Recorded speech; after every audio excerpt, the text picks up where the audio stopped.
I already wanted her to be a strong physical girl, so we had to kind of set that tone. This job was the first time I kind of was exposed to do as much muscle and weight training as I've done. It makes you feel better, you know, when you're a little bit stronger. It's like they become Amazons because they do things they think they couldn't do. Now, I could tell you that lifting weights helps you build a fast and fat-burning metabolism, or that it allows you to sculpt the body of your dreams, or even that it reduces your chances of sarcopenia and osteoporosis as you age. But you may still be thinking, if I lift weights, won't I get bulky? Won't I look manly? No. This myth, unfortunately, has been perpetuated in women's magazines and by unique bodybuilders who have worked extremely hard to build superhuman physiques. The truth is that resistance training, and weightlifting in particular, is one of the best things that you can do for your body. I hope that this video sheds some light on some of the benefits of weightlifting for women, because aside from the physiological that I've already mentioned of building a sculpted physique or building a fast metabolism, I've seen incredible benefits in my own life as well as in the lives of the women that I'm lucky enough to work with as a personal trainer, as it pertains to increasing their confidence in their skills and their abilities, which translates to life outside of the gym. So let's dive right in. Reason number one I see for why many women still avoid this kind of exercise is that it's complicated and can be often intimidating when working out in a gym. And while it is true that weightlifting is a skill that requires correct form, the same can be said of running or swimming or body weight training. So even though you're only using your own body weight to perform these things, whether it's running or swimming or body weight training, it's important that we approach it in a similar way to weight training, that it's a skill-based endeavor and needs to be treated as such. Practiced day in, day out with perfect form. And if you're looking for a good place to start to take away some of that gym intimidation, I have a few guided workouts here on the channel that can be done either in the gym or at home with very simple equipment, 1 dumbbell or 1 kettlebell, so I'll link to those in the description box below.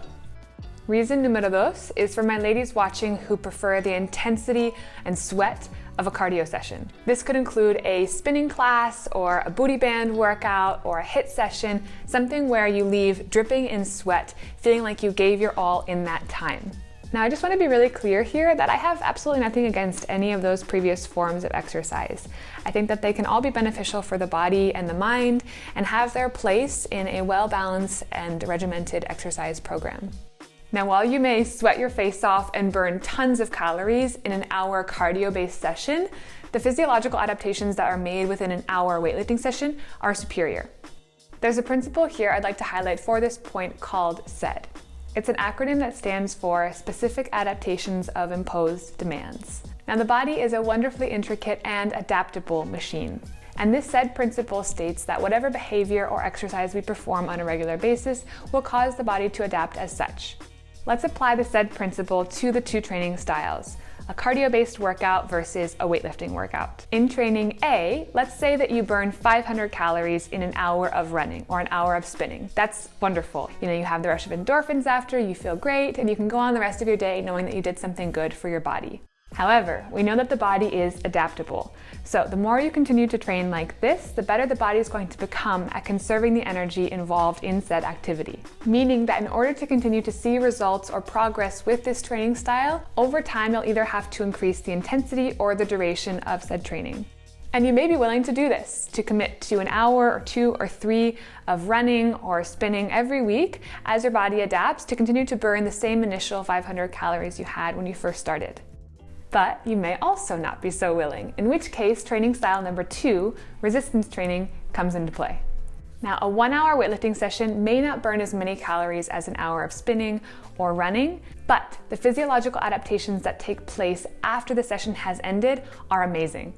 When our workouts are geared towards building muscle, a few really cool things happen within the body.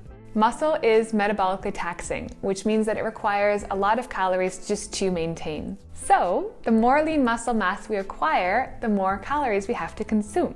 This means that the muscle you work so hard to build in those weightlifting sessions continues to work for you even after the session has ended, because it comes in the form of lean muscle mass on your body.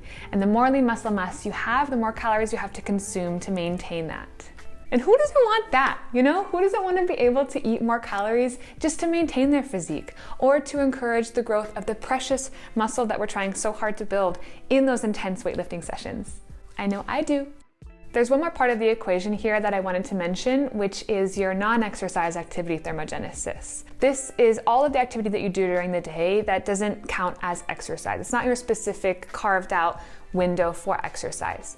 So it includes fidgeting or walking to the store or unpacking the groceries or anything that you do during the day that's movement but not exercise. This also burns calories, and the more lean muscle mass you have on your body, the more fidgety you're going to be because, hey, it takes calories just to keep that muscle on your body. So you're going to want to expel it wherever possible.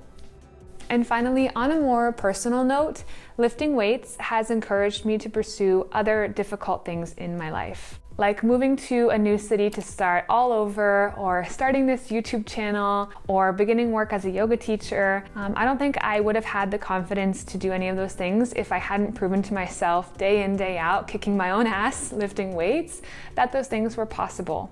Developing the confidence in my physical abilities to lift heavier or longer has proven to me that I'm able to do things that I didn't even think were possible, and that's translated really well into other parts of my life. So if it's something as simple as picking something heavy up and putting it down, I want to share that with you all in hopes that you experience something similar, because it's amazing, and it's simple, and it's something that you can do every day by yourself, nearly for free. Lifting weights has taught me discipline, consistency, and patience.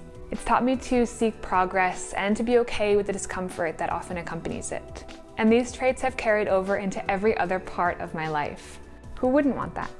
So for all my ladies watching, at the risk of sounding like a corny infomercial, you have very little to lose, but a whole hell of a lot to gain. So why not start today? Thanks for watching, everybody. I'll see you next time. Ciao.